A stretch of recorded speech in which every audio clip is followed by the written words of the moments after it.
is the Christ, the Son of the living God. To all of you, my brothers and my sisters, if you will meet me in Exodus chapter 14.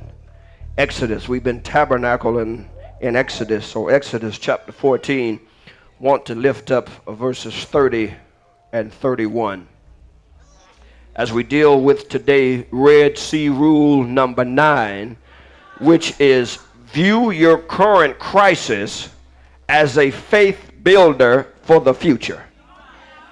View your current crisis as a faith builder for the future. Exodus 14. Today I want to read verses 30 and 31. If you have the King James Version, you'll find these holy, divine, and inspired words. And once again, they're not holy, divine, inspired because of King James. They're holy, divine, inspired because it's the breathed Word of God. Thus the Lord saved Israel that day out of the hand of the Egyptians, and Israel saw the Egyptians dead upon the seashore. I did hear God say that once I have sworn by my holiness, I will not lie to David. God said, I will beat down your enemies before your face. They saw their enemies dead, dried up upon the seashore.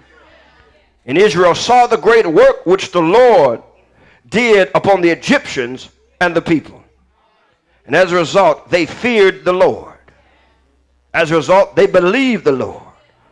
And they finally believed his servant Moses. Word of God. Once again, Red Sea rule number 9, view your current crisis as a faith builder for the future. I want to tag the text, Reverend Owens, Reverend Jackson, Minister Perry, if you will, faith building. We want to talk about Mary, faith building. We live in a world where there is problem, Maria, after problem, after problem, after problem. And that has caused some to say, well, wait a minute, because if God is so loving, and if he's sovereign, and if he's almighty, then why do we have so many problems in the world? You see, God is like, if you will, a police officer. You see the liaison officer in school, and he's nice. You see the officer in your neighborhood, and he's kind to you. You see him at the picnics, the barbecues, and they're letting the kids get in their cars, and they're letting them climb up on the fire trucks, and they're doing all those things.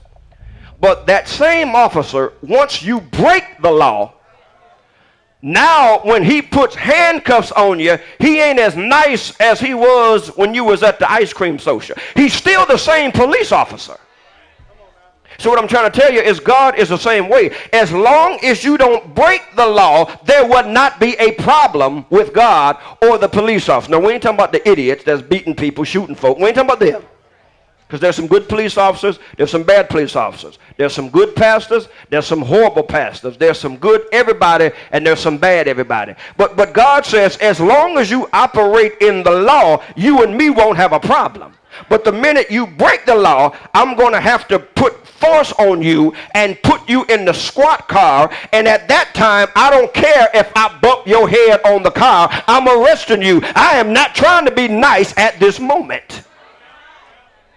It's the same officer, and it's the same way with God. God is a loving God, but he's a holy and righteous God. So when you step out of bounds, there's a penalty. So we have problems, and we have problems because Adam shot the problems down to us, because David said, I was born in sin and shaped in iniquity. I came here with some stuff on the plate that I got from my daddy. People say, well, we don't always know why God allows problems, but one thing we do know is that God intends to use those problems to heighten our maturity and deepen our faith in him.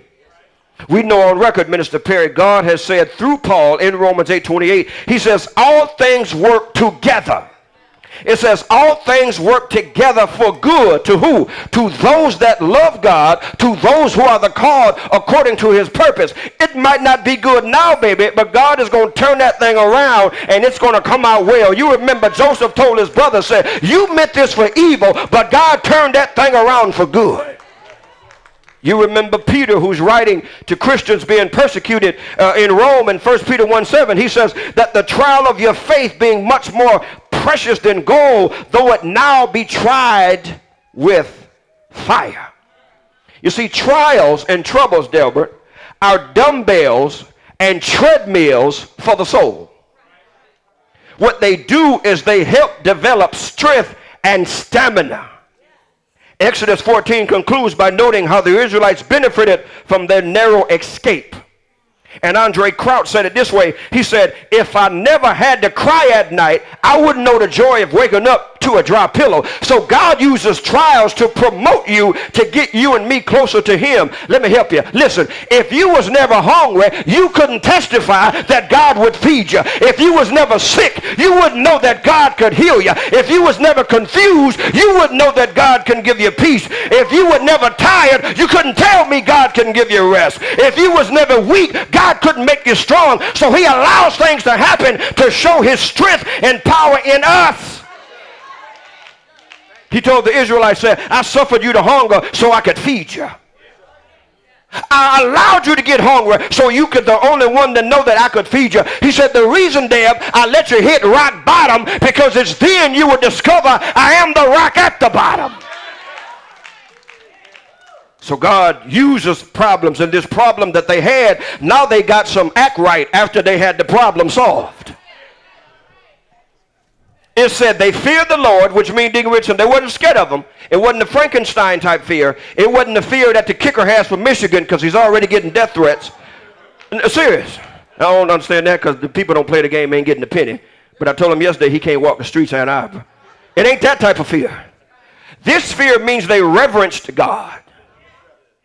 They also believed in the Lord. Now, they didn't had 10 rounds of fighting it. I don't understand. But they believed in the Lord now. And not only that, Dr. Matthews, they finally, some of them believed in Moses.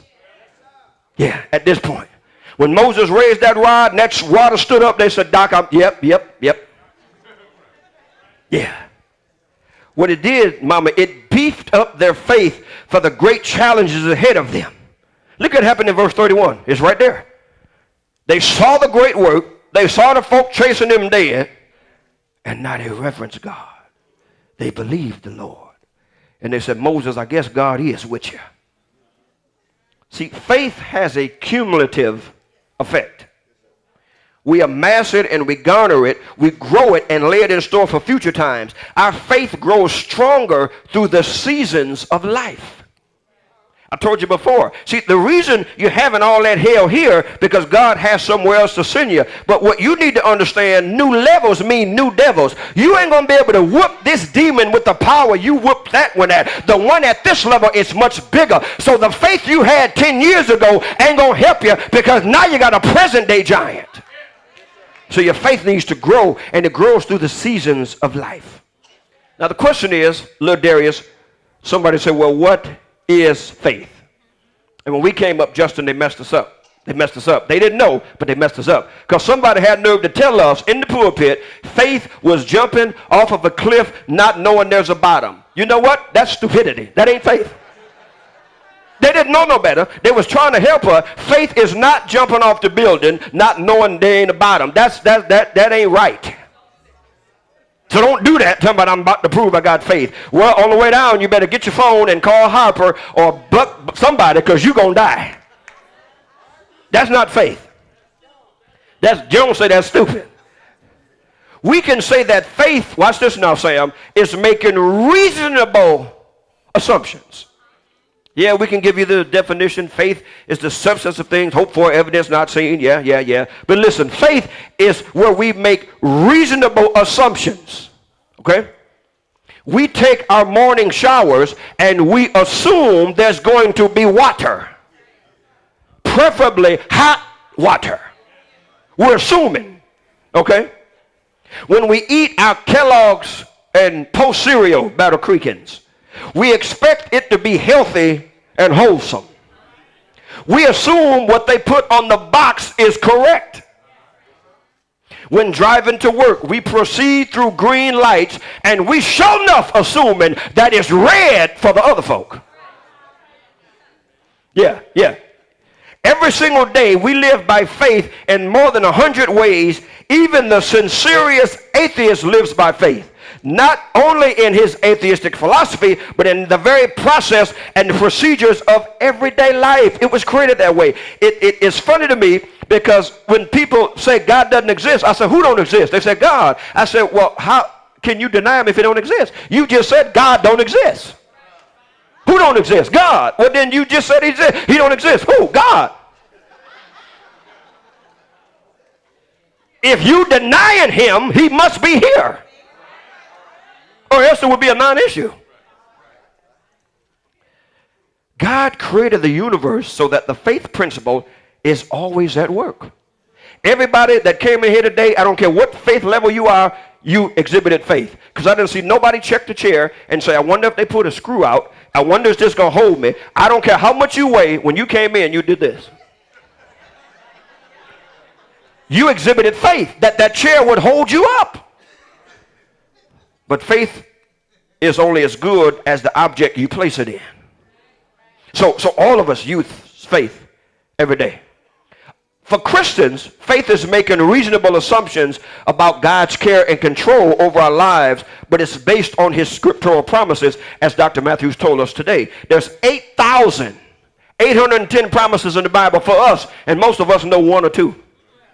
And that's why we live in the basement of our Christianity instead of on the balcony, because we don't know the promises has. They used to say about black men, if you want to hide something from it, put it in the book, because they don't read. Satan knows we don't read the Bible. So therefore, he knows that we don't know the power we have, and that's why we keep backing up from him, because you don't know you more than a conqueror. You don't know greater is he that's in you that's in the world. And we give the probation officer all the power. 8,810. And 85% of the promises is something that God promised us. And guess who don't know it? Us. We may not understand every circumstance or appreciate every event. Sometimes we're backed up to the Red Sea with the Egyptians in pursuit. But God has given us his precious promises, and we disappoint him when we question him about his ability not to keep his word. He don't mind you questioning him about the word. What he gets upset at is when his own children question him about the validity of the word that he's already spoken. Okay? I know that because in Mark chapter 4 verse 39, Jesus got a little upset with the fellas because they said, then he arose and he rebuked the wind and told the sea to go lay down. He got up, he said, peace, be still. And the wind ceased and went and laid down like a cowardly dog. The Bible said there was a great calm. And then he turns to the disciples and said, why are you so fearful? You've been watching me. You was with me when I turned water to wine. You was with me when I took 2 fish and fed 5 loaves, all them people. You was with me when I healed Peter's wife without giving her a talent or a buffering or offering. You was with me when this happened. And now you? I expect outsiders to act this way, but I don't expect folk I've been training for 3 years to have these. He said, why are you so fearful? Then he said, why is it that you have no faith? As Warren Wiersbe put it, a faith that cannot be tested is a faith that cannot be trusted. Remember, I said God is no different than these manufacturers in the world. He only tests products that he plans on using. If you ain't going through no test, it's probably because he ain't got nothing for you to do. Because you have not, as Dr. Matthew said this morning, have not revealed, it has not been revealed to you through the word, because you're sitting at the crib chilling, and God has something that only you can do. But you won't come to basic training to get the army. They don't just put a gun in your hand, they train you. Anywhere you go to work, they train you before they send you out. The church, the only people in the world that send folk out half-cocked. And that's why the devil whooping us left and right, because we don't know nothing. So God tests us. Look now, Moses' faith in God won the victory for the nation. I'm going to say that again until y'all catch me. Moses' faith in God won the victory for the nation. I'm going to say it again. Y'all ain't caught me. Y'all looking at me like I'm the one who fumbled the punt yesterday. Listen, I'm going to say it again. Moses'